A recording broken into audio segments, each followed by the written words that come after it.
Okay friends, just open your settings application and scroll up from the left side menu, this one, and select display and brightness. Then you can see the first option is here, light and dark mode.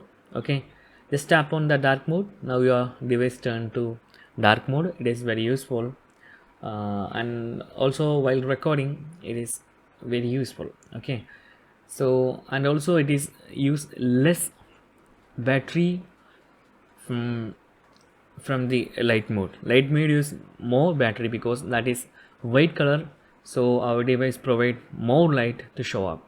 So dark color or black color, it is very good to save battery. If you put any wallpapers like a dark color, it is save your battery. So that's it guys. And also while using night times, dark mode is very good, and you can also set it to schedule like sunrise to sunset, or a particular time like 6 a.m. to 6 p.m. or 6 p.m. to 6 a.m. just like that. And that's it guys.